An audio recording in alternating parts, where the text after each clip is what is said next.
Di kelas ini jumlahnya berapa? 16 kayaknya, Pak. 16 ya? Iya, Oke. Berarti belum hadir semua ya? benar, Pak. Oke, baik. Ya, mungkin sambil dihubungi juga. Sudah absen semua di e-learning? Mungkin ada yang belum, Pak. Oh, oke, Makasih baik. sudah diingatkan, Pak. Ya, silakan untuk absen dulu karena ada batas waktunya kan ya? Benar, Pak. Berarti yang sampai tertulisnya Pak terlambat gitu ya. Oke, saya coba bantu cek juga di e-learning. Sebentar.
Ya, baik. Hari ini tanggal 23 November ya.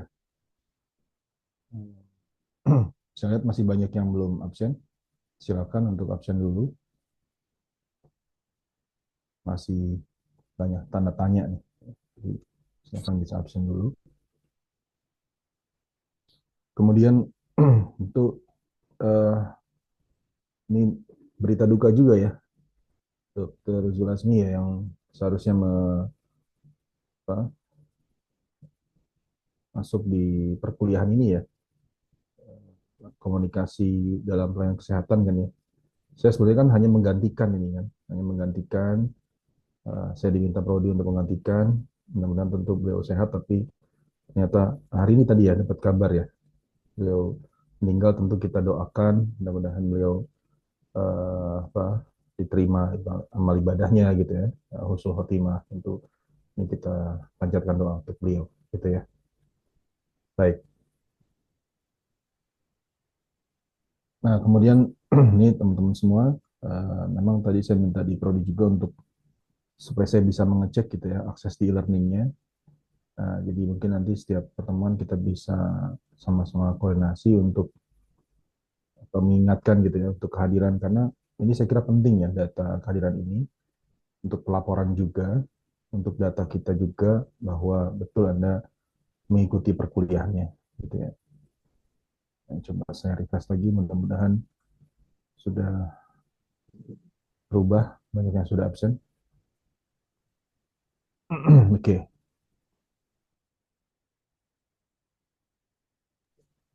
Ya mungkin saya sambil cek aja ya. Ini karena agak apa namanya, namanya agak double gitu ya di sistemnya.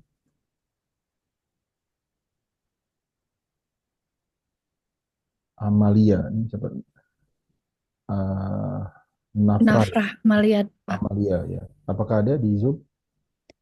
Saya cek sih ada, Pak. Ya, halo Nafra, bisa mendengarkan kita? Bisa Pak, mohon maaf Pak, lagi jaringan. Ya, sudah absen di e-learning? Belum Pak, ini lagi loading di laptop Pak. Oke, baik. Ya, kemudian Resti Ratnasari, apakah ada di Zoom juga? Saya lihat ada ya. Mana ya? Resti ada nih. Resti Ratnasari Dewi. Halo, bisa mendengar saya?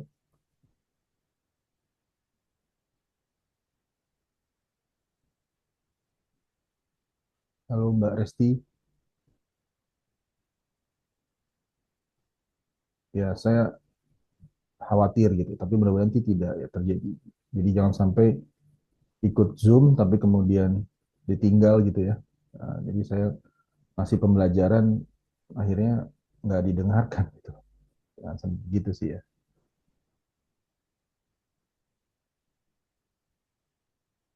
Ya, kemudian jangan hanya menampilkan fotonya di Zoom kemudian bisa ditinggal gitu ya. Jadi seolah-olah ada hadir kan bisa kelihatan ya kan. Ketika foto aja gitu kan nggak bergerak ya pasti berarti nggak ada di situ takutnya gitu. Makanya ini saya sekarang ngecek nih gitu ya Mbak Resti. Ya, mudah-mudahan bisa segera Iya. mendengarkan gitu. Ya, ada sudah absen Mbak Resti.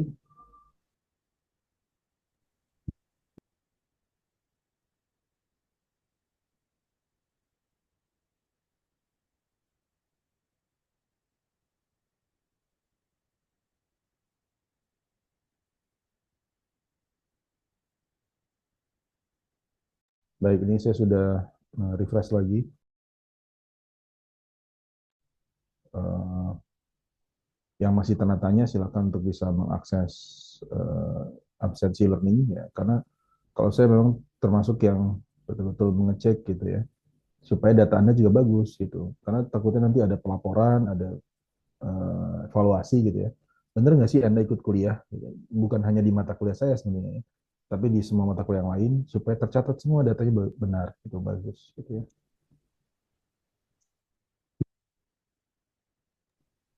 Oke, kemudian atas nama M Sobri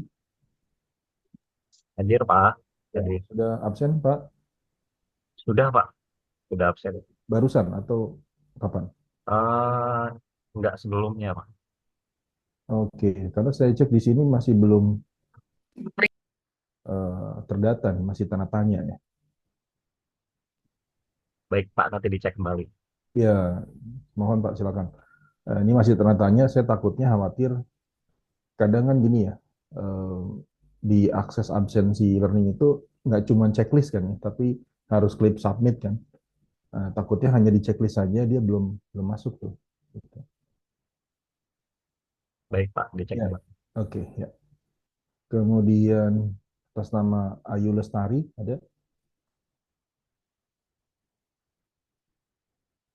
Ayu Lestari izin Pak, kayaknya beliau di kelas sebelah lagi kayaknya nggak ikut mata kuliah ini Pak. Oh nggak ikut ya? Iya, Oh makanya dari awal nggak ada ya. Oke, iya. baik. Terima kasih. Izin Bapak, punten Bu Resti sudah hadir. Ya, Bu Resti, gimana sudah akses absennya? Sudah Pak hadir. Sudah. Oke, Sudah. saya akan Makasih refresh Pak. lagi. Baik, oke, sama-sama. Ya, oke, benar. Sekarang udah hadir nih, ya. Sudah berubah ininya.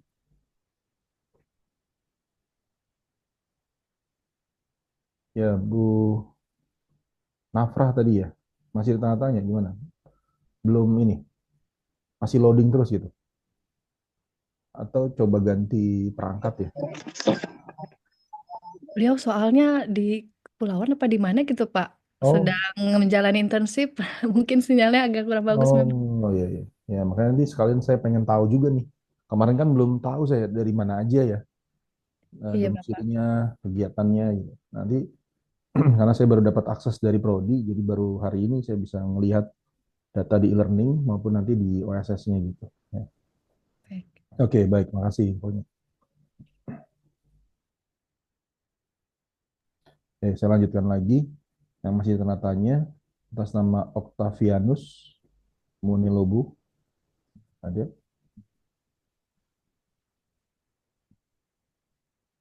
di Zoom nggak ada ya?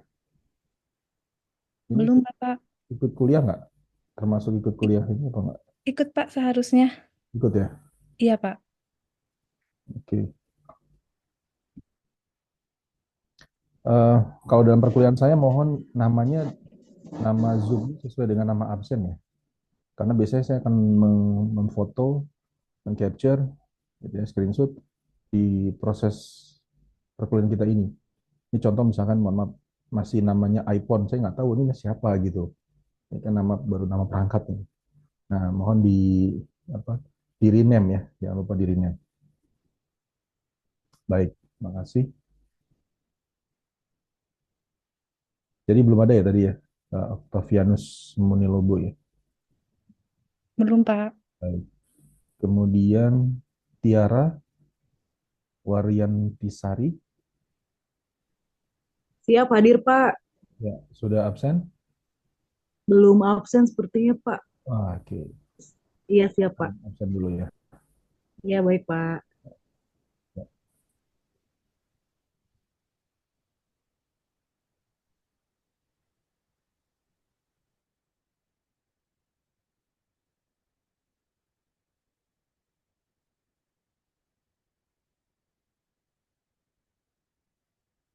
Ya, jadi nanti di e-learning ini selain saya akan mengecek di absensi ya, dan materi kuliah akan saya kirimkan lewat e-learning sini juga. Ya.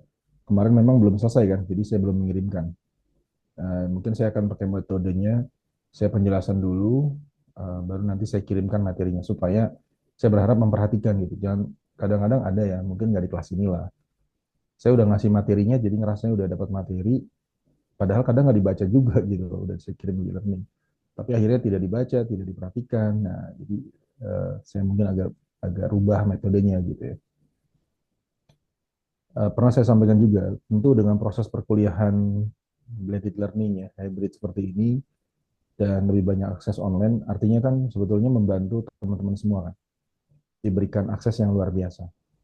Bisa dibayangkan kalau dulu sebelum ada program seperti ini kan, Anda dari luar kota apalagi harus tiap minggu datang ke kampus gitu, ya kan, effortnya bisa lebih besar gitu. Tapi dengan begini kan kita diberikan kemudahan, tapi bukan berarti juga menggampangkan kan gitu. Jadi tetap kita menjaga secara mutu dan kualitas pembelajarannya, gitu ya. Jadi sama-sama menguatkan lah ya, gitu ya. Baik, saya coba cek juga yang di OSS ya. Sebentar.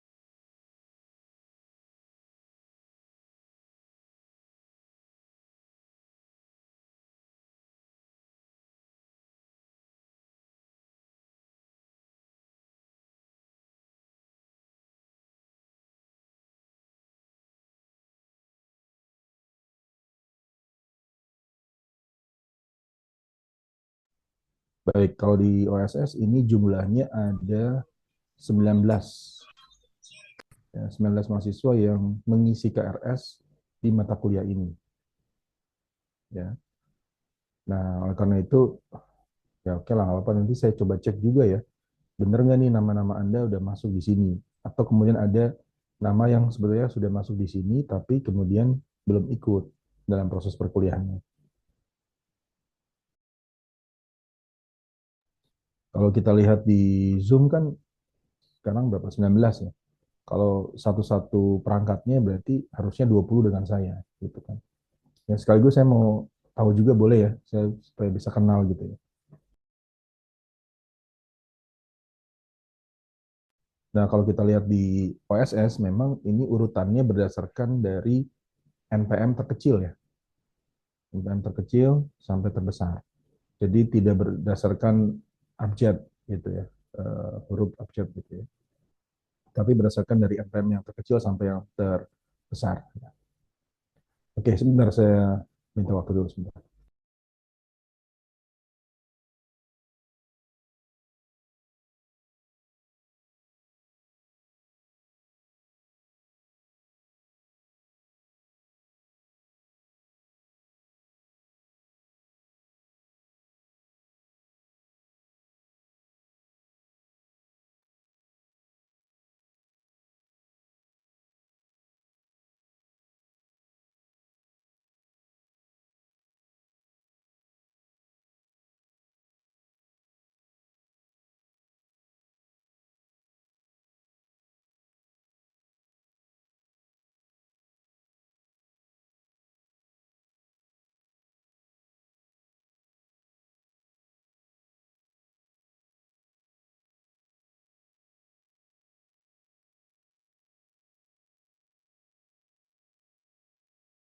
Ya, baik, mohon maaf. Ya, jadi kemarin kan saya belum kenal nih, tapi saya sudah memperkenalkan diri kan ya?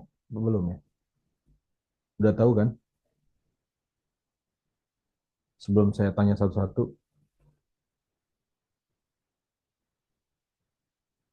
mudah-mudahan saya sudah mengenalkan diri. Ya, kalau nama saya udah jelas ya kan. Memang saya eh,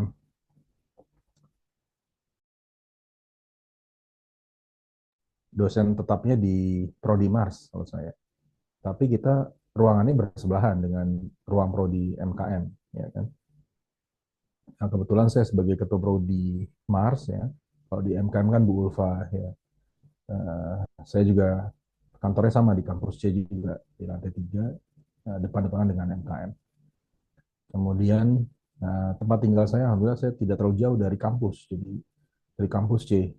Jadi dari rumah saya bisa terlihat kampus C gitu ya. Atau ketika saya di kampus C bisa melihat juga, bisa terlihat juga rumah saya gitu. Jadi memang nggak jauh. Gitu. Jadi kalau nanti kita ada perkuliahan offline, ya saya kira kalau saya mudah nanti ya, bisa bisa cepat lah gitu ya.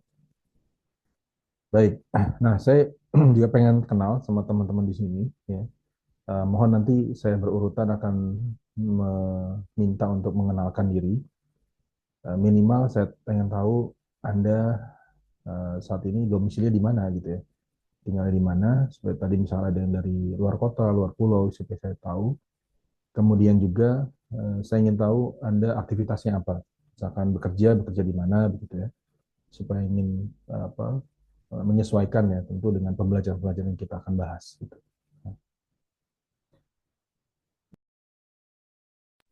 Ya, kemudian kalau bicara NPM ini kan satu angkatan sama ya untuk di depannya nih ya. 2360 berarti Anda masuk tahun 2023 kan. Dan lulus berarti 2025 ya, tahun depan lulus ya. Amin ya begitu ya. Kemudian 6070 ini kan kode program studinya MKM ya, 6070. Nah, minimal Anda harus hafal ya, 3 angka di belakang ya, atau 2 angka di belakang ini harus Anda hafal. Jadi, itu kan sampai melekat, sampai lulus nanti gitu. Jadi ketika ditanya NPM berapa, minimal udah hafal, ya paling enggak di belakangnya ini ya, angka di belakangnya. Seperti itu. Baik, saya izin boleh ya bertanya, berkenalan satu persatu ya, sesuai urutan ini ya. Sambil saya ngecek juga. Baik, NPM 04 atas nama Tiara Waryantisari, silakan. Izin Pak, saya tadi nggak kedengeran soalnya sedang hujan besar Pak. Bisa diulang Pak. Ya, saya minta Anda mengenalkan diri, Oh ya siap. tinggalnya di mana, domisilinya di mana, dan kegiatan atau pekerjaannya apa. Oh ya siap Pak. Izin, nama saya Tiara. Saat ini saya bekerja sebagai abdi negara di Provinsi DKI Jakarta, tepatnya di Puskesmas Ciracas di Kelurahan Rambutan, Bapak. Kemudian sehari-hari selain sebagai pekerja juga jadi ibu rumah tangga dengan 2 anak, izin Pak. Tinggalnya di Jatiwarna, Bapak. Oke, baik. Berarti Ya, boleh bisa dibuka dulu kameranya biar kita tahu kan pas lagi ngomong. Pak, tadi ketika dibuka kameranya langsung mati Pak ininya karena sedang device-nya kali ya Pak. Saya ganti perangkat dulu, mungkin izin di sini Pak. Oke, baik. Iya, izin ya Pak. Ya, Soalnya ya. Oke, baik. ganti Terima kasih. perangkat. Iya, siap. Minta maaf Pak. Oke, ya, baik. Selanjutnya NPM 05 atas nama, saya maaf ya langsung nyebutkan nama nggak apa-apa ya. Atas nama M. Sobri Hermawan, silakan. Assalamualaikum Pak. Kalau kenal Pak, Salam, salam. Sobri Pak. Ya, Eh, asal saya dari Kabupaten Lebak Pak, di Rangkas Bitung. Kegiatan saya penyuluh kesehatan masyarakat Pak di Puskesmas di Rangkas Bitung, Kabupaten Lebak. di Rangkas Bitung ya, Tebak ya. Oke, baik. Sekarang aksesnya lebih mudah ya, ada tol ya, Pak Sobri ya. Ya, ada tol. Hmm, Tuh, baik. Ya, belum terima kenal Pak. kasih. Ya, baik. Terima kasih Pak Sobri. Iya. Oke. Kemudian selanjutnya NPM 10 atas nama Ilyun Kurnia. Ya, Assalamualaikum warahmatullahi wabarakatuh. Salam. Perkenalkan, Bapak, saya Lilin Kurnia, biasa dipanggil Nia. Saat ini ASN di BNN Jakarta Utara. Sehari-harinya eh, kerja di bagian rehabilitasi pecandu narkoba. Seperti itu. Baik, tinggalnya di mana, Mbak Ilyun? Tinggalnya di Kelapa Gading, Jakarta Utara, Pak. Satu kan, Kelapa Gadingnya. Oke. Iya, Ya, terima kasih informasinya. makasih. Kemudian NPM 11 atas nama Resti Ratnasari Dewi. Hadir Pak, Ya, saya Resti Ratnasari Dewi. Saya tinggal di Kabupaten Serang, di Kecamatan Kramat Watu. Pekerjaan saya bekerja di Dinas Sosial Kabupaten Serang Pak, di bagian program dan evaluasi. oke. Baik, tinggalnya juga di Serang tadi ya. Serang Pak, ya. Oke. Baik, terima kasih Mbak Resti. Kemudian NPM 17 atas nama Vini Oktoviad. Selamat sore Pak, Sorry, ya. saya Vini Oktoviat, saya bekerja di Puskesmas Kepulauan Seribu Utara, domisilinya di Cibubur, Jakarta Timur. Oke, baik. Nah, sekarang lagi di mana nih? Lagi di Pulau Seribu atau di Cibubur? Di Cibubur. Cibubur ya. Jadi tiap minggu pulang, gitu. Iya, Jumat sore pulang, gitu? Atau iya gimana? Jumat siang pulang sampai weekend ya. Oke, berarti berangkat lagi minggu sore, Senin pagi. Senin pagi ya. Oke, baik. Terima kasih. Kemudian NPM 18 atas nama Respati Rigantari Anggamaya. Hadir Bapak. Ya. Kenalin Pak, saya Respati, biasa dipanggil Salmaya Pak. Saya berasalnya tinggalnya di sini, di Gading Serpong, Tangerang. Saya sehariannya kerja sebagai salah satu dokter pelaksana Pak di klinik dekat rumah aja. Oke, baik, baik. Wah, ini namanya sama sama nama kampus ya. Iya Bapak. Oke, baik ya. Terima kasih informasinya. Kemudian NPM 20 atas nama Afriani Likun. Ya, Bapak, saya Ya. Afriani Likun, saya bekerja di PNS TNI di Pusat Kesehatan TNI AD di Jakarta Timur. Puskes TNI ya. Siap, Baik. Oke. Dulu ada Dokter Tugas Ratmono ya, siap, Kak Puskesnya ya. Itu siap, alumni Urindo juga itu. siap, Oke, baik. Terima kasih Bu siap, Afriani. Bapak. Kemudian NPM 21 ada atas nama Margareta Niken Yordana. Siap, Bapak. Izin memperkenalkan diri. Saya biasa dipanggil Niken dari dinas sehari-harinya di klinik Hesti Wirasakti, kliniknya TNI AD juga, di Balikpapan, Kalimantan Timur. Di Balikpapan. Oh, oke. Iya, Pak. Baik. Ya, terima kasih. Ya, Pak. informasinya. Kemudian NPM 22 atas Izin nama Bapak, perkenalkan diri, nama saya Meli Sandan Bapak, dari Balikpapan, saya bekerja sebagai PNS di Rumah Sakit Utara Balikpapan Bapak izin. Terima kasih Bapak. berarti Saya sebagai perawat Bapak. Oke, baik. Ini dengan Bu Margareta bersamaan.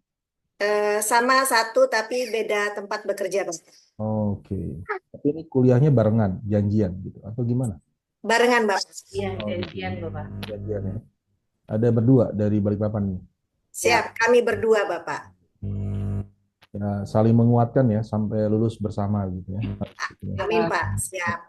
Baik, makasih. Ya. Siap Bapak. Kemudian NPM 26 atas nama Nine Suntini. Siap Bapak, perkenalkan nama saya Nina. Saya dari Karawang. Saat ini bekerja di Rumah Sakit Mandaya Karawang sebagai marketing rumah sakit, Pak. Oke, Rumah Sakit Mandaya Karawang ya. Baik. Terima kasih. Terima kasih. Oke. Kemudian NPM 27 atas nama Nafrah Amalia.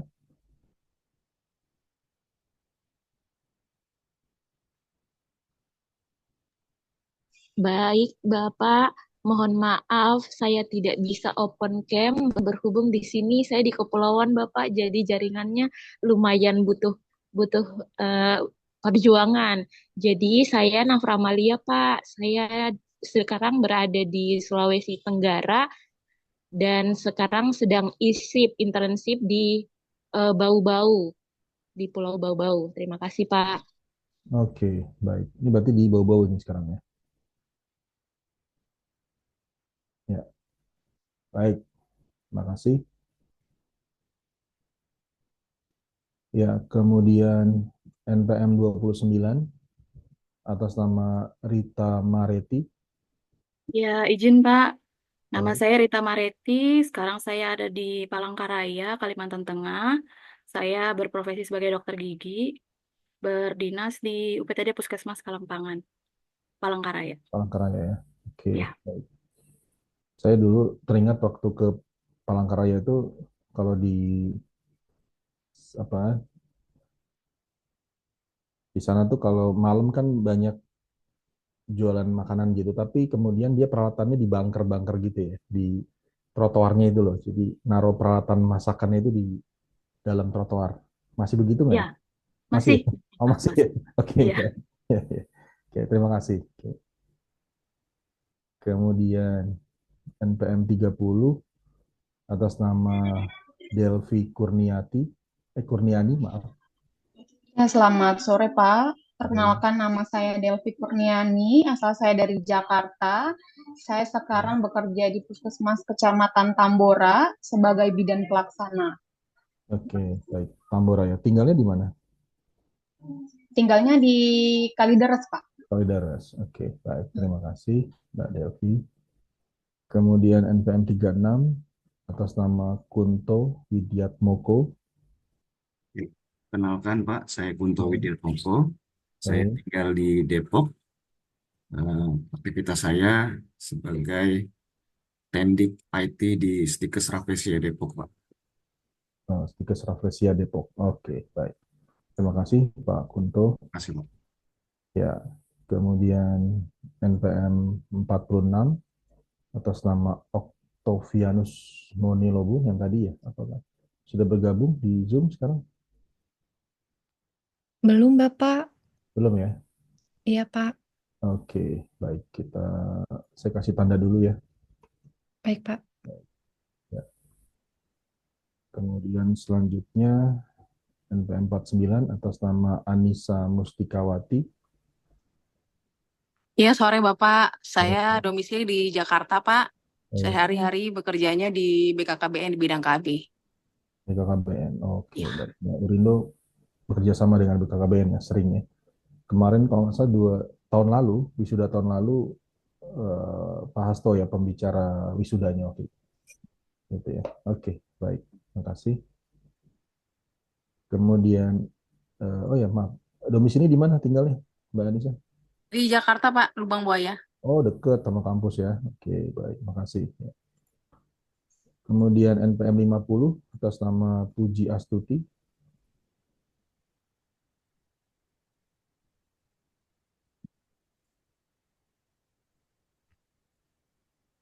Halo, Bu Puji Astuti.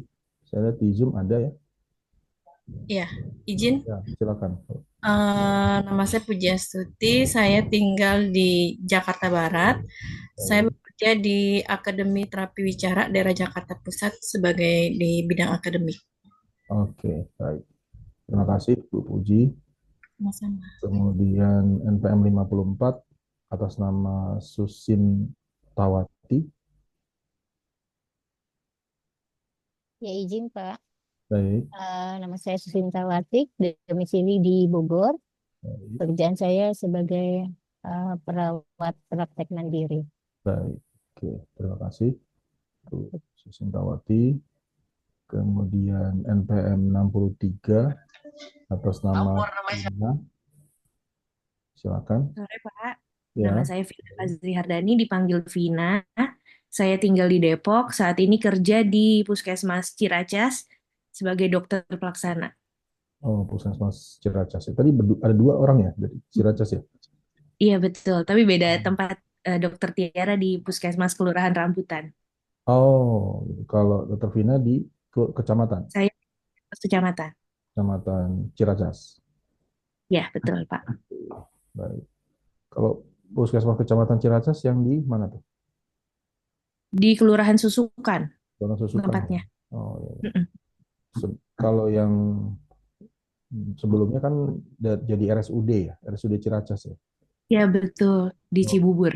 Bubur ya. Yang sekarang jadi RSUD Jadi Ciracas. RSUD Ciracas ya. Itu ada Dr. Fetty ya di situ ya, alumni juga dia, Pak Mas ya. Oke, baik. Iya. Ya, baik. Terima kasih. Sudah semua? Apakah masih ada yang belum disebutkan di sini? Sudah semua ya. Berarti yang menghadir ini ya Pak Octavianus ya. Ini saya simpan dulu ya. Mudah-mudahan di pertemuan berikutnya ada hadir gitu ya. Ya nggak apa-apa ya, supaya saya kenal dulu kan kemarin memang belum kenal dan saya belum bisa mengaksesnya, tapi sekarang kan sudah datanya ada, karena nanti ini akan berlanjut sampai kepada penilaian kan gitu ya. Nah, tadi kan saya cek di penilaiannya. Tentu aspek penilaian kan macam-macam kan, ada nilai perilaku, kehadiran, ya, tugas, UTS, UAS ya. Pastinya teman-teman semua kan berharap bisa mendapatkan nilai yang terbaik kan gitu ya. Nah, sehingga ini beberapa poinnya juga harus dioptimalkan. Gitu. Baik, saya ingin melanjutkan materi kita yang kemarin ya. Terima kasih tentunya antusiasme dari Bapak Ibu teman-teman semuanya. Walaupun mungkin saya juga waktunya kita ya, saya ini karena tadi diminta prodi sudah berjalan gitu ya. Jadi saya di jam 1 sampai harusnya sampai jam 4 saya ngajar. Itu ada di kelas lain, tapi saya padatkan jadi jam 3 gitu, sampai jam 3. Kemudian jam 4 lewat 10 saya ada ngajar lagi gitu. Jadi makanya ini saling berkaitan banget. Tapi nggak apa-apa ya, dengan waktu yang ada kita efektifkan. Yang penting capaian pembelajarannya kita bisa dapatkan gitu ya. Nah, nanti materi-materi saya sampaikan di e-learning gitu. Baik, kita manfaatkan waktu yang ada. Nah, sebentar. Jadi kita ini kan mempelajari tentang komunikasi dalam pelayanan kesehatan ya. Makanya tadi saya kenalan dulu dan saya jelas sekarang banyak teman-teman semua ini kan sebenarnya bergerak juga di pelayanan kesehatan gitu ya, ataupun di institusi kesehatan gitu ya. Dan saya yakin ini saling berkaitan. Ya. Kemarin kita juga ada review bahas ini tentang komunikasi dalam pelayanan kesehatan. Tentu banyak hal gitu ya. Dan bicara tentang komunikasi tidak terlepas dari setiap gerakan kita kemanapun gitu ya, baik dalam pekerjaan, lingkungan dan sebagainya gitu ya. Sehingga sangat penting sekali, apalagi dengan era sekarang yang serba terkoneksi ya, terhubung. Kita secara fisik nggak ketemu, tapi secara daring kita bisa ketemu. Artinya proses komunikasi kan tetap berjalan, kan gitu. Jadi sangat penting sekali. Ini kita kemarin juga sudah bahas, kenapa saya bahas tentang sembako, 9 bahan pokok, karena era sekarang komunikasi menjadi salah satu kebutuhan utama. Bayangkan ketika kita terputus komunikasinya, rasanya gelap gitu ya. Kita nggak tahu informasi apa yang sedang dibahas sekarang, mungkin berkaitan dengan perkuliahan.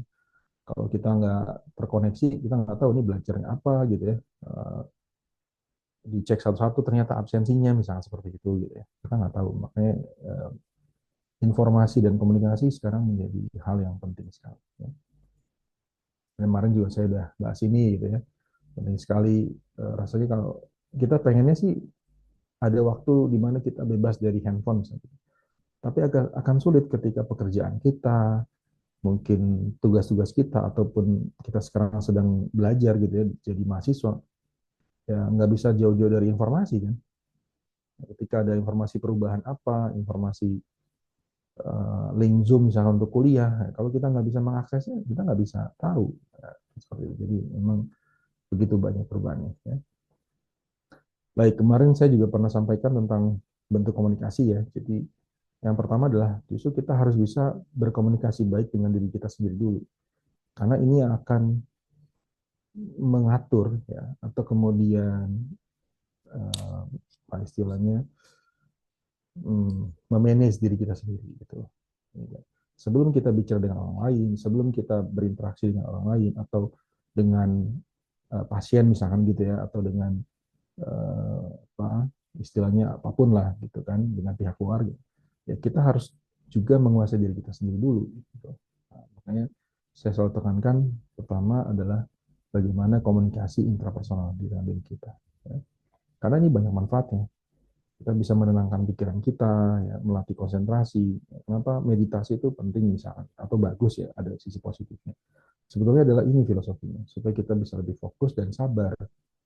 Bayangkan ketika kita sedang marah, emosi, kita kan harus ini ya, apa istilahnya kalau di sana istighfar gitu ya. Kita harus mohon ampun, kemudian merefleksikan lagi, mungkin kita yang salah misalnya, atau saya yang salah misalnya. Saya kira di agama manapun juga sama, artinya kembali kepada merefleksikan diri kita masing-masing gitu. Bisa jadi sebuah kejadian itu ada sebuah hikmahnya, atau kemudian ada pembelajarannya. Kita yang harus lebih bersabar lagi, kita yang harus lebih introspeksi lagi, ya, seperti itu, ya. Ya, ini juga pernah saya sampaikan ya, dari George Carlin, kita yang paling tahu dengan diri kita sendiri gitu. Kita harus punya waktu untuk bicara dengan diri kita sendiri. Bukan berarti gangguan gitu ya, bukan gitu ya, tapi justru itu menjadi refleksi buat kita. Yang kita laksanakan sekarang ini bagaimana sih gitu. Atau hari ini apa yang sudah kita lakukan, apa yang sudah baik, apa yang belum, apa yang harus diperbaiki. Gitu ya. Nah, sehingga yang paling tahu tentang diri kita ya diri kita sendiri. Gitu. Adapun kita minta pendapat, masukan dari orang lain, boleh-boleh aja. Gitu. Baik, nih saya agak persingkat aja karena kemarin kita udah bahas ini ya. Nah, saya ingin lanjutkan. Jadi komunikasi ini penting ya, dimanapun kita berada. Apalagi tugas kita sebagai tenaga kesehatan. Ya, teman-teman tadi menjelaskan gitu, tugas-tugasnya ada di puskesmas, ada di rumah sakit, ada di pelayanan kesehatan, atau di institusi kesehatan. Nah, jadi kalau kita bicara tentang komunikasi dalam pelayanan kesehatan, ya harus komprehensif kan. Bagaimana penerapan komunikasi efektif dalam bidang pelayanan kesehatan, ya. Bagaimana pentingnya komunikasi dalam pelayanan kesehatan, ya. Komunikasi antara pemberi pelayanan kesehatan misalkan dengan pasien, kan, ya, atau komunikasi dengan antar pemberi pelayanan kesehatan, ya kan. Ya, kita harus kolaborasi, harus kerjasama misalnya begitu ya, harus ada yang kita sampaikan supaya tidak salah, gitu kan. Kemudian juga tentu banyak hal ya, untuk konsep misalkan sampai kepada pasien safety mungkin, atau misalkan komunikasi efektif ya dengan metode SBAR ya, mungkin juga Bapak Ibu teman-teman semua juga sudah pelajari begitu ya. Jadi bagaimana situasinya, bagaimana backgroundnya, bagaimana asesmennya sampai kepada rekomendasinya. Nah, ini saya mencontohkan ya. Ya, mudah-mudahan tidak terjadi di fasilitas pelayanan kesehatan yang Bapak Ibu laksanakan begitu ya. Tapi ini sebagai gambaran juga mungkin masih terjadi. Ya, di gambar yang pertama di atas itu menunjukkan jam 10 tuh. Tapi puskesmasnya masih tutup gitu. Banyak yang pasiennya udah banyak gitu kan. Sementara banyak yang bukanya jam berapa gitu ya. Ruang tunggu udah penuh gitu, udah banyak antri segala macam. Nah, ini sebagai contoh aja, mudah-mudahan tidak terjadi. Begitu pula gambar yang bawah ya. Nah, bilang udah jam 9 lewat ya, belum juga datang nih petugasnya. Jadi di situ bilang pelayanan mulai jam 8. Tapi udah jam 9 belum ada petugasnya, kursinya masih kosong gitu. Nah, segala macam. Jadi ini tentu banyak hal yang berkaitan dengan pelayanan kesehatan dari sisi proses komunikasinya. Walaupun ada aturan secara tertulis, tapi kemudian ketika tidak ada penjelasan, tidak ada pelayanan, jadi bermasalah.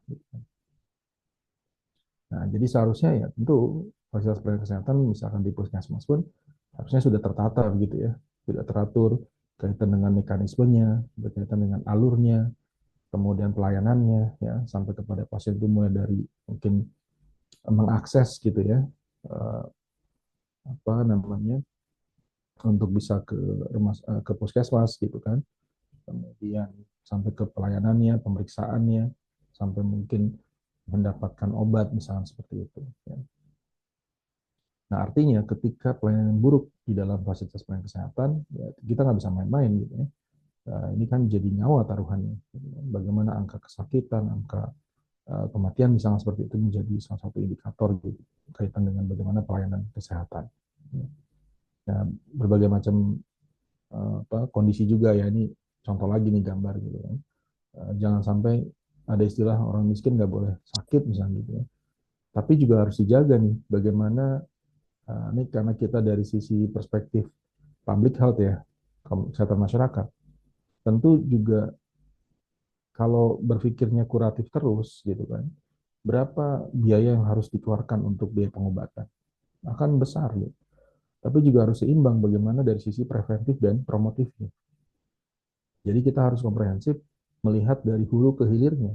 Jangan hanya berpikir hilirnya saja nih, ya kan? Fasilitasnya dipenuhi, pengobatannya dilaksanakan, gitu. Tapi kemudian untuk menjaga kesehatannya, preventif promotifnya nggak ada. Apalagi mohon maaf, misalkan kaitan dengan BPJS gitu ya, JKN. Misalkan penerima bantuan iuran, itu harusnya dievaluasi kan. Bagaimana dia dalam aktivitas kesehariannya misalnya gitu ya. Ya maaf, ketika dia secara perilakunya tidak sehat, harusnya dievaluasi. Gitu. Nah, contoh syarat untuk bisa mendapatkan penerima bantuan iuran BPJS adalah orang yang dia mau menjaga kesehatan juga, misalkan tidak merokok misalnya. Ya kan gitu ya. Jadi jangan sampai ada di pola masyarakat itu nggak apa-apa kok sakit gitu, ditanggung kok, dibiayai pemerintah gitu, gratis. Nah, konsep-konsep seperti ini yang harusnya juga bisa kita analisa gitu ya, bisa kita evaluasi. Ya, harusnya bagaimana nih? Kan bisa ya, kader kita kan pada tingkat RT, RW gitu ya, kelurahan, mungkin puskesmas juga bisa memantau pola-pola masyarakat yang seperti apa yang kita bisa evaluasi. Apalagi juga di tahapan tingkat masyarakat yang lebih luas lagi. Baik, begitu pula rumah sakit ya, tentu juga harus menerapkan bagaimana mutu dan kualitas pelayanan yang baik. Nah, jadi komunikasi dalam hal kesehatan saya kira melekat ya, menyeluruh kan. Baik itu dengan pasiennya, dengan keluarganya, mungkin dengan tim kerjanya dan segala macamnya gitu. Ya, fasilitas pelayanan kesehatan itu kan baik misalkan puskesmas, rumah sakit, dari sisi internalnya saja dari berbagai macam karakter orang kan, dari berbagai macam karakter mungkin latar belakang gitu. Secara pendidikan, profesi juga beragam. Ya, ada medisnya, ada tenaga non medisnya, ada administrasi, ada penunjang mungkin, atau ada yang lain-lainnya segala macam. Ditambah kita juga menerima pasien dengan berbagai macam karakter. Nah, ini penting juga. Ya kan? Karena ketika orang ingin mengakses pelayanan kesehatan, tentu kondisinya kan sensitif ya. Secara fisik butuh pertolongan, gitu. Apalagi secara psikis, psikologis ya. Nah, makanya ketika orang mau melakukan akses pelayanan kesehatan tapi belum dilayani atau kemudian tidak terlayani dengan baik, nah itu sensitif sekali. Kita bisa bedakan orang misalkan mengakses untuk produk jasa lain. Orang mau pergi ke tempat wisata, tempat hiburan, atau ke hotel atau restoran gitu ya, itu kan berbeda. Dia secara fisiknya nggak ada masalah, sehat-sehat aja, secara psikologis, psikisnya nggak ada masalah gitu ya. Apa yang dia inginkan mungkin bisa didapatkan. Yang penting ada dalam daftar menu yang disajikan dalam produk jasa tersebut. Gitu ya. Misalkan saya mau nginep di hotel ini, bayar sekian, saya bayar, ya sesuai gitu. Tapi ketika di rumah sakit atau di puskesmas, nggak bisa kan? Pasien bilang saya datang, saya pengennya periksa A, periksa B gitu. Sesuai keinginannya, belum tentu itu sesuai dengan terapi diagnosanya misalnya. Belum lagi kita harus bisa menjelaskan ke mereka bahwa penanganannya seperti apa, alurnya bagaimana, prosedurnya seperti apa. Ya, jadi aspek komunikasi ini sangat penting dalam proses pelayanan kesehatan. Ya. Oke, secara sederhana komunikasi ini kan penyampaian informasi. Ya kan? Ada yang sifatnya penyampaian, gitu kan? Ada yang sifatnya pertukaran. Ya.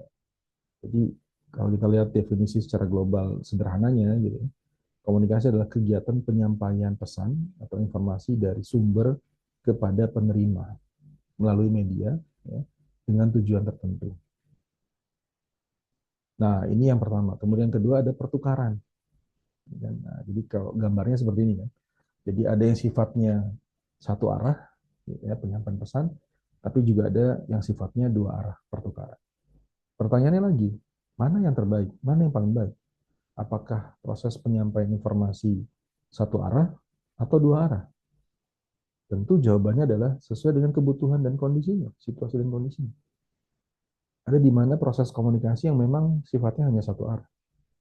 Ya, mungkin bentuknya instruksi, ya, pengarahan atau pengumuman, gitu. Sifatnya satu arah. Tapi lagi-lagi harus dikuatkan antara si pemberi informasi dengan si penerima informasi ini harus seimbang gitu. Ya, jangan sampai yang pemberi informasi salah menyampaikan informasinya, atau yang harusnya menerima informasi dia nggak mendengarkan. Ya, pasti nggak nyambung, nggak nyampe informasinya. Nah, begitu pula dengan proses komunikasi yang harus ada feedback, ada pertukaran. Yang tadinya dia hanya mendengar saja, tapi kemudian diminta untuk feedbacknya. Ada responnya. Nah, tadi saya contoh kan, salah satu saya tanya, saya panggil gitu kan. Nah, itu kan nggak cuma searah kan, tapi dua arah kan. Saya ingin tahu responnya gimana, feedbacknya gimana. Anda memperkenalkan diri, Anda menjelaskan domisilinya di mana, aktivitas kegiatannya apa. Nah, itu bagian daripada proses komunikasi. Nah, kemudian kalau kita kaitkan di pelayanan kesehatan juga sama kan. Ada yang sifatnya searah, ada yang dua arah. Mungkin ketika kita ingin mengasesmen atau mendiagnosa ataupun mengecek ya pemeriksaan terhadap pasien misalnya gitu ya, ya kan ditanya ya apa yang dirasakan, sudah berapa lama misalnya, dan macam-macam gitu ya. Atau kemudian keterkaitan dengan kelengkapan data misalnya gitu ya, ini mana persyaratannya gitu ya, sudah dilengkapi belum atau apa segala macam. Mana mungkin yang harus dibawa lagi di kontrol sebelumnya misalnya seperti itu. Ya banyak hal. Ya. Nah, jadi saling berkaitan nih proses komunikasi di pelayanan kesehatan. Baik itu dengan pasiennya, ya, dengan pengguna fasilitas pelayanan kesehatannya, ataupun dengan tim kerja di fasilitas tersebut. Ya kan? Juga tantangannya adalah kita ini kan berbagai macam latar belakang. Gitu. Karakternya juga beda-beda.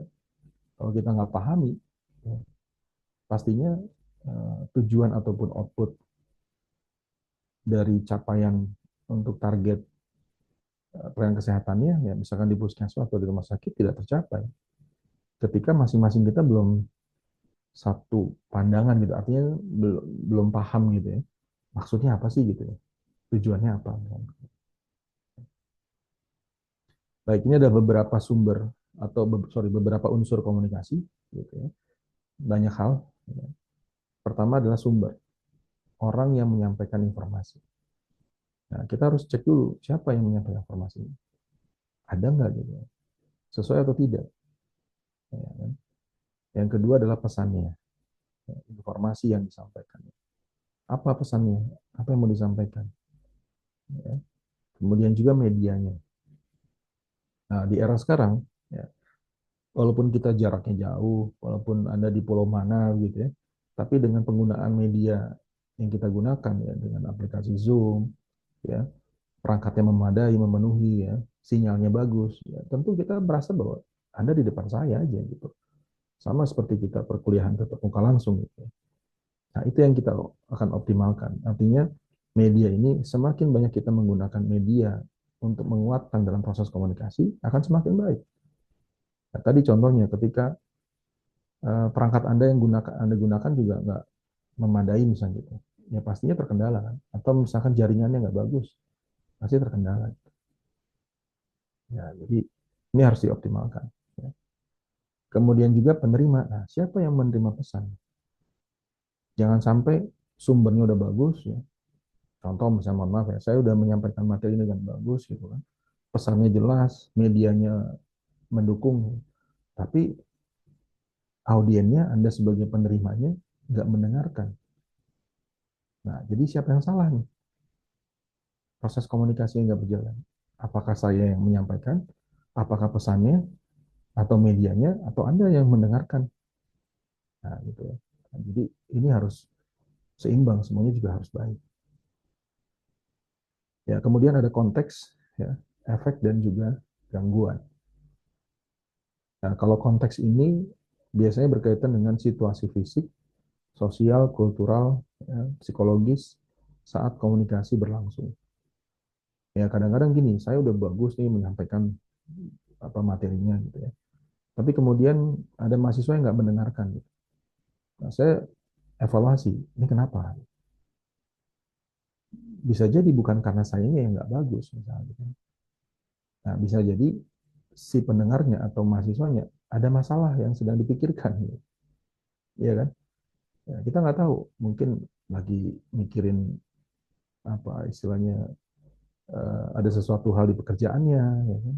Atau mungkin ada masalah dengan keluarganya, kita nggak tahu lah. Ya. Nah, itu kadang bisa mempengaruhi. Makanya tadi psikologis, situasi fisik, ya, sosial, kultural bisa mempengaruhi. Ya kan? Anda lagi di daerah mana misalnya gitu, suaranya bising, ya pasti mempengaruhi. Secara lingkungannya, secara sosialnya, dan sebagainya. Nah, nanti ini akan berkaitan sebenarnya dengan gangguan, tapi konteks juga kadang penting. Ya kan? Nah, oke. Kemudian efek ya, aksi dan reaksi. Ya, kita berharap adanya feedback, ya kan? Ketika saya tanya, Anda ada jawaban. Nah, jadi berharap dalam proses komunikasi itu ada feedback. Walaupun yang sifatnya searah, tapi ada feedbacknya. Contoh misalnya ada pengumuman. Pengumuman itu kan ditempel misalkan, atau di-share di media misalnya. Bukan berarti pengumuman itu tujuannya nggak dibaca kan? Nah, ini dibaca kan? Dibaca, dipahami, dan dilaksanakan. Tapi ketika banyak orang nggak baca, banyak orang nggak memahami, dan tidak melaksanakannya, ya bisa jadi kita evaluasi bahwa pengumuman tersebut tidak efektif atau tidak mengenai sasaran, tidak berhasil. Jadi kita ukur tuh. Baik, kemudian juga gangguan pasti dalam proses komunikasi, ya sedikit banyak bisa terjadi ada hambatan. Ya, hambatan dirasakan oleh sumber dan penerima, macam-macam. Ya, nanti di gangguan ini kita bisa bahas nih. Ada gangguan yang sifatnya lingkungan, ada gangguan yang sifatnya sosiologisnya, psikologisnya, antropologisnya, macam-macam. Ya. Ada yang sifatnya gangguan media, ya. Perangkat Anda tiba-tiba mati, misalnya gitu ya. Ternyata nggak dicas atau kemudian pulsanya habis atau paketnya habis, gitu ya. Nah, itu juga bisa macam-macam juga. Gitu. Nah, ini beberapa tujuan komunikasi secara global, saya kira secara ininya artinya bisa tersampaikan informasinya. Gitu. Nah, jadi bagaimana komunikasi yang efektif, gitu ya? Tentu komunikasi yang bisa mencapai frekuensi yang sama. Ya, ini saya contohkan gelombang radio, gitu ya. Ada transmitter, ada receiver, kemudian ini ada radio klasik zaman dulu ya. Kalau radio klasik itu, kalau kita ingin mendengarkan gelombang radio, ya, ini kalau di Jakarta mungkin apa? Kan macam-macam juga selera ya. Ada yang senang mungkin female radio, itu gelombangnya 97,9, Gen FM 87,9 ya. Kemudian El Sinta 90,00 gitu ya. Atau ada yang senang hard rock, ada yang senang apalagi sonora, macam-macam lah gitu. Tentu ada frekuensinya, ada nomornya berapa gitu ya, angkanya berapa. Nah, kalau di radio yang klasik itu kan masih sifatnya puter-puter kan, jarumnya diputer gitu, disesuaikan. Nah, bayangkan ketika titik jarumnya tidak pas di angka yang memang menjadi tujuan kita gelombang radionya, apa yang kita rasakan? Ya pasti suaranya nggak jernih kan, kresek-kresek gitu ya, ada plastiknya gitu ya. Nah, kan gitu. Jadi sama halnya dengan komunikasi. Ketika nggak nyambung, nah bisa jadi titiknya nggak tepat, frekuensinya belum sama. Nah, ini saya teringat filmnya Pak Habibie dengan Bu Ainun. Ini kan kisah nyata ya, jadi role model juga, istilahnya bisa dikatakan kisah cinta sejati gitu ya. Nah, di dalam film itu menyampaikan ya, diskusi atau ada percakapan antara Pak Habibie waktu masih hidup gitu ya dengan cucunya gitu ya. Nah, cucunya bertanya tuh, nah, yang Habibie ini kan insinyur gitu ya, dulu sekolahnya di Jerman gitu kan, kemudian membuat pesawat terbang, merancang apa, kalau kita lihat film itu kan dia juga pernah merancang kereta juga gitu ya, uh, sebagai insinyur gitu ya. Tapi kemudian kenapa ketemu dengan yang Ainun, ya, Bu Ainun, yang latar belakangnya adalah dokter anak kan gitu ya. Secara karakteristik mungkin sangat berbeda jauh gitu, ya kan? Tapi kemudian kenapa bisa berjodoh dan bersatu gitu dan sampai akhir hayatnya kan gitu. Nah, itu kalau saya ceritanya saya kadang suka merinding juga gitu. Nah, dijawab sama Pak Habibie waktu itu. Betul, dia bilang, ya saya dengan Bu Ainun tuh beda jauh gitu. Dari ya secara latar belakang pendidikannya gitu ya, profesinya berbeda.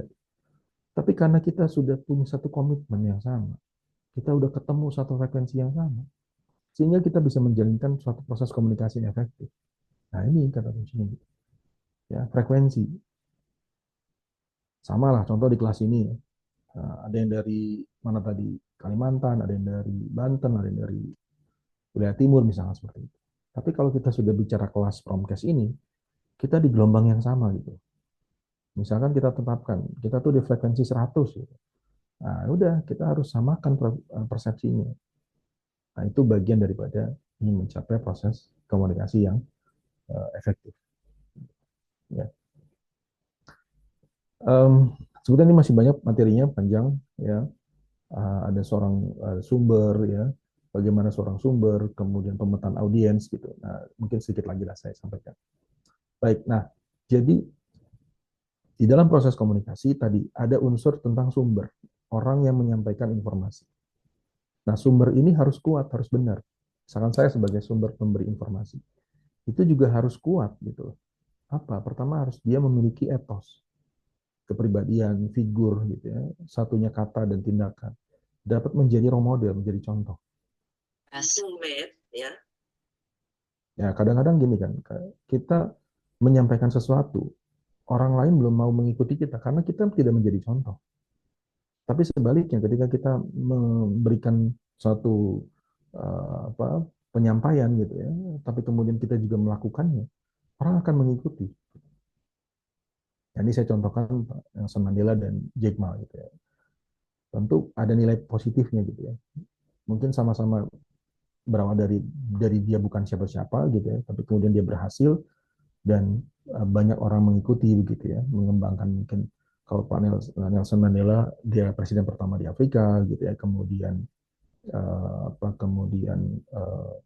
Jack Ma mengembangkan bisnisnya gitu ya, tadinya dia juga hanya pekerja biasa saja, bahkan dia dulunya perbaiki AC segala macam gitu ya, tapi kemudian dia bisnisnya besar gitu. Nah, ketika dia bicara tentang sukses story-nya, orang pasti akan mendengarkan. Ya. Macam-macam, artinya bisa seperti itu. Jadi sumber itu kuat. Kita sebagai pemberi informasi harus memiliki etos. Yang kedua, seorang sumber juga harus memiliki patos, ya, kemampuan dan keterampilan berkomunikasi. Dia harus mampu memiliki kemampuan komunikasi secara verbal dan non-verbal. Nanti kita bahas lebih detail lagi apa itu komunikasi verbal dan verbal. Tapi kemampuan komunikasi publiknya. Nah, ini misalnya Pak Soekarno gitu ya.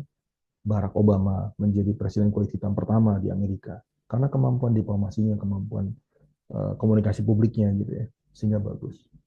Ya, memenangkan suara terbanyak. Nah, jadi kita sebagai seorang sumber gitu harus perkuat juga kemampuan keterampilan kita berkomunikasi. Dan yang ketiga adalah logosnya. Informasi yang disampaikan harus benar dan valid. Jadi kita menyampaikan sesuatu, cek dulu benar apa enggak nih.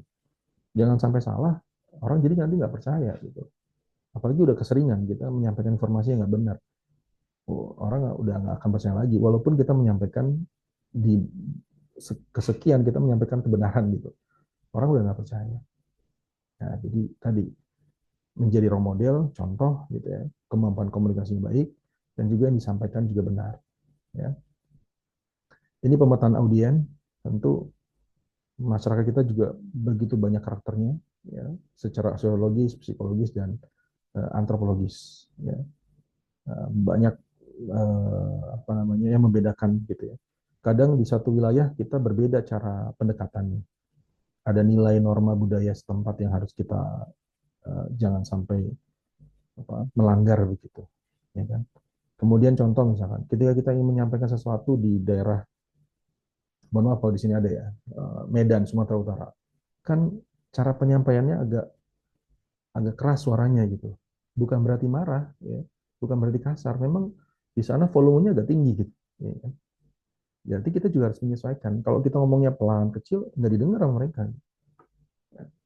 Begitu pula beralih ke wilayah lain, misalkan Jawa Tengah, Jogja, Solo gitu. Itu kan bicaranya harus pelan, lemah lembut gitu ya, sopan santunnya dijaga. Ya kita harus mengikuti juga. Bayangkan kalau kita nggak menjaga norma di wilayah tersebut gitu kan, kita seenaknya, kita pasti nggak akan diterima. Nah jadi pola pelayanan kesehatan di tiap wilayah, tiap daerah juga menyesuaikan dengan karakteristik ya bahasa sekarang apa kearifan budaya lokal di wilayahnya gitu. Nah, kita bisa bedakan secara sosiologis, psikologis, dan antropologisnya. Ya, sosiologis, umur, pendidikan, pengetahuan. Kita bicara dengan yang lebih tua, caranya bagaimana? Kita bicara dengan orang yang pendidikannya mungkin masih rendah gitu ya, seperti apa? Kalau kita bahasanya terlalu tinggi, terlalu banyak istilah-istilah yang membingungkan, mereka mungkin nggak paham. Bukan itu yang mereka butuhkan. Nah itu, jadi kita harus menyesuaikan frekuensinya. Nah, psikologis, orang lagi bisa senang, gembira, marah, kecewa, sedih, macam-macam. Kita udah susah payah menjelaskan, kita udah bagus, tapi kemudian apa namanya orangnya lagi merasa kecewa, ya merasa sedih, bisa jadi kurang maksimal. Ya, kemudian tadi antropologis, ya, nilai norma budaya, kita harus menyesuaikan. Baik, ya Indonesia luar biasa luasnya, ya dari Sabang sampai Merauke, dari Pulau Miangas sampai Pulau Rote gitu. Ini menjadikan keanekaragaman budaya kita dan kebinekaan, ya, dan juga dari sisi kita sebagai tenaga kesehatan harus memahami itu. Ini efeknya ya perubahan sikap, ada kognitif, afektif, dan konatifnya. Baik, teman-teman semua, saya tadi bilang mohon maaf saya memang tidak bisa maksimal dari sisi waktu gitu ya. Mungkin nanti pertemuan berikutnya kita efektifkan. Ya, kita memang nanti bisa mulai ya jam 3 sampai jam 4 begitu ya. Tadi memang kita sambil juga memperkenalkan diri ya, karena baru 2 kali ini kita ketemu ya. Baik, secara global itu dulu ya gambarannya, minimal menjadi brainstorming buat teman-teman semua. Ya, kita akan lanjutkan di minggu depan, pertemuan berikutnya kita akan lebih detail lagi gitu ya. Baik, kita foto dulu ya untuk melengkapi kehadiran pada hari ini. Baik, silakan bisa buka kameranya semua dan pastikan namanya sesuai dengan nama absen. Mbak Resti mau membuka kamera, silakan. Iya, Pak. Ya. Mbak Nafra, apakah sudah bisa buka kamera dulu? Kita mau foto.